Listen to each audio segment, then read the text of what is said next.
আসসালামু আলাইকুম। সংবাদে আপনাদের সবাইকে স্বাগত জানাচ্ছি। আমি ফিরোজ তোহা। শুরুতেই সংবাদ শিরোনাম। আন্তর্জাতিক বাংলা সংবাদে আপনাকে স্বাগত। শুরুতেই সংবাদ শিরোনাম, এরপর বিস্তারিত।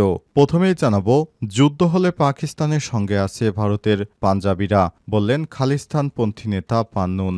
কাশ্মীরের সশস্ত্র হামলার আবহে পাকিস্তানের সঙ্গে উত্তেজনাপূর্ণ পরিস্থিতি তৈরি হয়েছে ভারতের। এরই মধ্যেই ভারতকে হুমকি দিয়েছেন খালিস্তানপন্থী শিখ ফর জাস্টিস এই নেতা গুরুপদ বন্ত সিং পান্নুন। তিনি বলেছেন, দুই দেশের মধ্যে যুদ্ধ বেঁধে গেলে পাকিস্তানকে সমর্থন করবে ভারতীয় পাঞ্জাব অঞ্চলের বাসিন্দারা। এরপর জানাবো, এবার আরব সাগরে মার্কিন বিমানবাহী রণতরীতে হুতিদের হামলা। আরব সাগরে মার্কিন বিমানবাহী রণতরী ইউএসএস কার্ল ভিনসন-এ ড্রোন হামলা চালিয়েছে ইয়েমেনের হুতি বিদ্রোহীরা।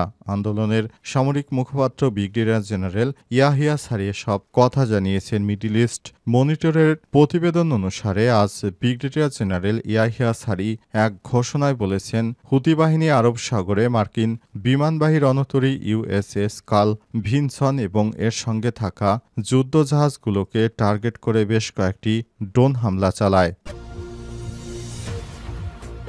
এদিকে পাকিস্তানকে কোণঠাসা করতে এবার আফগানিস্তানকে কাছে টানছে ভারত।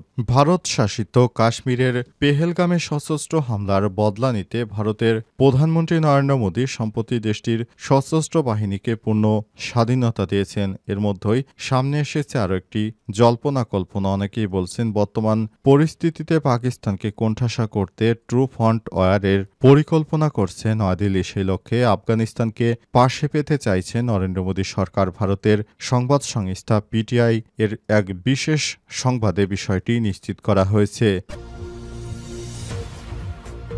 এদিকে পদত্যাগ করলেন দক্ষিণ কোরিয়ার ভারপ্রাপ্ত প্রেসিডেন্ট। দক্ষিণ কোরিয়ার প্রধানমন্ত্রী ও ভারপ্রাপ্ত প্রেসিডেন্ট হান ডাকসু পদত্যাগ করেছেন। বৃহস্পতিবার 1 মে ইয়নহাপ সংবাদ সংস্থা এই খবর জানিয়েছে। দেশটির আগামী 3 জুন প্রেসিডেন্ট নির্বাচন অনুষ্ঠিত হবে। হানের পদত্যাগের ইঙ্গিত দেয় তিনি 3 জুনের নির্বাচনে স্থায়ীভাবে প্রতিদ্বন্দ্বিতার পরিকল্পনা করছেন কিনা সেটি এখনও দেখার বিষয়। এবং সর্বশেষ জানাবো, যুক্তরাষ্ট্রে যাওয়ার সময় বিমানবন্দরে আওয়ামী লীগ নেতা মাওলাদ গ্রেপ্তার। বরিশালের বানারীপাড়া উপজেলা আওয়ামী লীগের সাধারণ সম্পাদক মাওলাদ হোসেন সানাকে ঢাকার হজরত শাহজালাল আন্তর্জাতিক বিমানবন্দর থেকে যুক্তরাষ্ট্রে পালিয়ে যাওয়ার সময় গ্রেপ্তার করা হয়। প্রিয় দর্শক, এতক্ষণ শুনছিলেন সংবাদ শিরোনাম, এবারে বিস্তারিত। তবে তার আগে বন্ধুরা, অনুরোধ থাকবে সংবাদটিতে একটি লাইক দিন। এই চ্যানেল আপনি নতুন হয়ে থাকলে আমাদের সংবাদটি দেখতে দেখতে চ্যানেলটি সাবস্ক্রাইব করে রাখুন। কমেন্ট করে বন্ধুরা আপনার মূল্যবান মতামত জানিয়ে দিন আপনি বিশ্বের কোন দেশ থেকে বা বাংলাদেশের কোন স্থান থেকে আমাদের সংবাদটি দেখছেন এবং শুনছেন। আর বন্ধুরা, ভারত পাকিস্তান যুদ্ধ হলে আপনি কোন দলকে সমর্থন করবেন কমেন্ট করে বিশ্ববাসীকে জানিয়ে দিন। যদি পাকিস্তানকে ভালোবেসে থাকেন, পাকিস্তান জিন্দাবাদ লিখে কমেন্টে জানিয়ে দিন। এবারে বিস্তারিত। যুদ্ধ হলে পাকিস্তানের সঙ্গে আছে ভারতের পাঞ্জাবিরা, খালিস্তানপন্থী নেতা পান্নুন।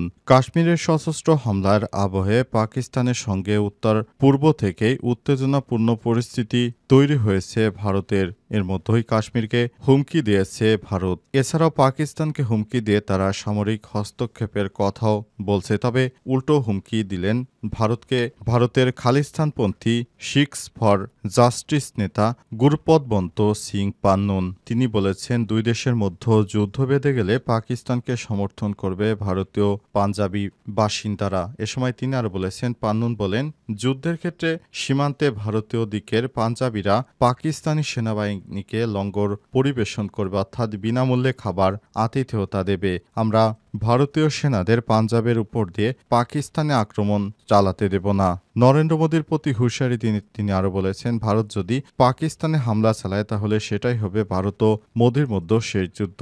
পাঞ্জাবকে ভারতের দখলদারিত্ব থেকে মুক্ত করা হবে। ভারতের সেনাবাহিনীতে কর্মরত পাঞ্জাবিদের উদ্দেশ্যে পান্নুন বলেছেন, এখন নরেন্দ্র মোদীর উগ্রপন্থী যুদ্ধকে না বলার সময়। পাকিস্তানের বিরুদ্ধে যুদ্ধ করো না। পাকিস্তান তোমাদের শত্রু নয়। পাকিস্তান শিখ জনগণ এবং খালিস্তানের জন্য বন্ধুত্বপূর্ণ দেশ হবে এবং থাকবে।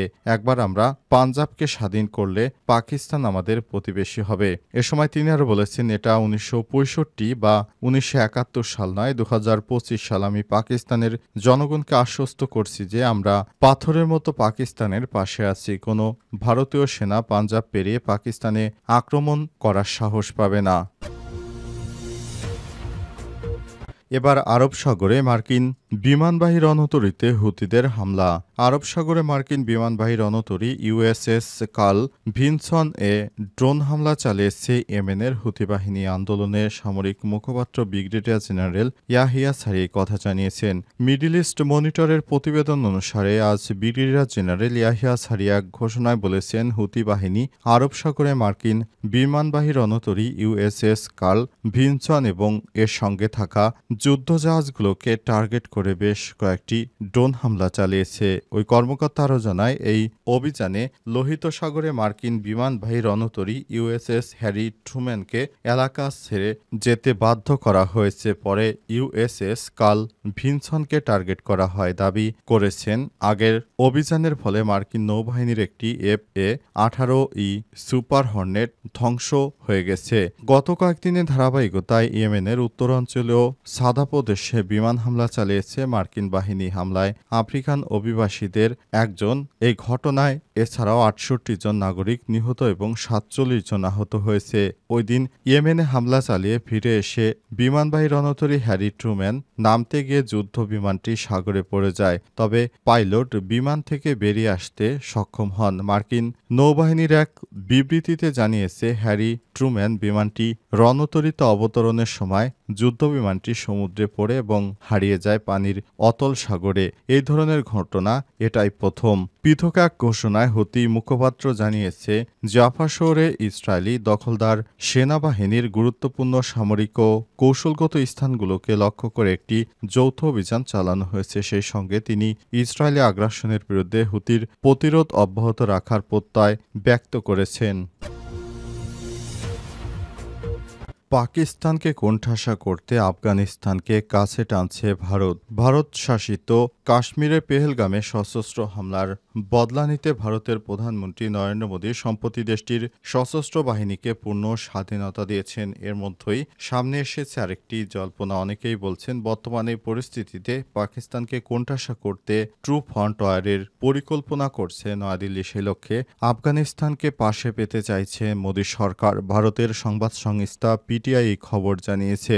গত রোববার আফগানিস্তানে তালেবান সরকারের শীর্ষ কর্মকর্তাদের সঙ্গে বৈঠক করেছেন ভারতের পররাষ্ট্র মন্ত্রণালয়ের বিশেষ প্রতিনিধি তথা যুগ্ম সচিব আনন্দ প্রকাশ।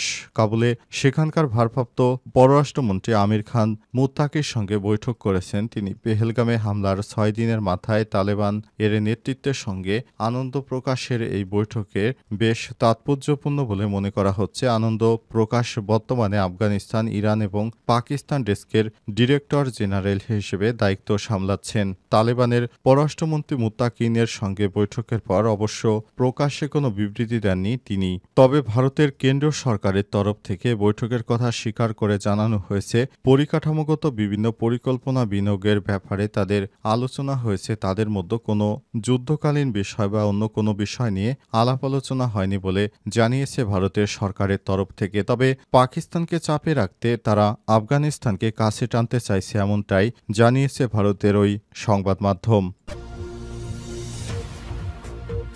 যুক্তরাষ্ট্র যাওয়ার সময় বিমানবন্দরে আওয়ামী লীগ নেতা মাওলাদ গ্রেপ্তার। বরিশালের বনারীপাড়া উপজেলা আওয়ামী লীগের সাধারণ সম্পাদক মাওলাদ হোসেনকে ঢাকার হজরত শাহজালাল আন্তর্জাতিক বিমানবন্দরে গ্রেপ্তার করা হয়েছে। গত দিবাগত রাত 2:30টার দিকে তিনি যুক্তরাষ্ট্রে যাওয়ার সময় বিমানবন্দরে ইমিগ্রেশন পুলিশ তাকে আটক করে। বৃহস্পতিবার দুপুরে সেখান থেকে তাকে বানারীপাড়া থানা পুলিশের হাতে তুলে দেওয়া হয়। এই প্রসঙ্গে বানারীপাড়া থানার ওসি মোহাম্মদ মোস্তফা বলেছেন, বানারীপাড়া উপজেলা আওয়ামী লীগের সাধারণ সম্পাদক অ্যাডভোকেট মাওলাদ হোসেন সানার বিরুদ্ধে মামলা দায়েরের বিষয়টি বিমানবন্দরের ইমিগ্রেশনে জানিয়ে আগেই তথ্য দেওয়া হয়েছিল। আজ বিকেলে ঢাকা থেকে নিয়ে আসার পরে উপজেলা চাখারের এক বিএনপি নেতা দায়েরকৃত চাঁদাবাজি মামলার আসামি হিসেবে গ্রেপ্তার দেখিয়ে তাকে বরিশাল আদালতে সোপর্দ করা হবে। তার বিরুদ্ধে রাজধানীর উত্তরা থানায় হত্যা মামলা দায়ের হয়েছে বলেও জানান তিনি। এদিকে উপজেলা আওয়ামী লীগের সাধারণ সম্পাদক অ্যাডভোকেট মাওলাদ হোসেন সানার গ্রেপ্তারের খবরে তার ফাঁসির দাবিতে আজ দুপুর থেকেই বানেরীপাড়ায় বিএনপি ও যুবদলের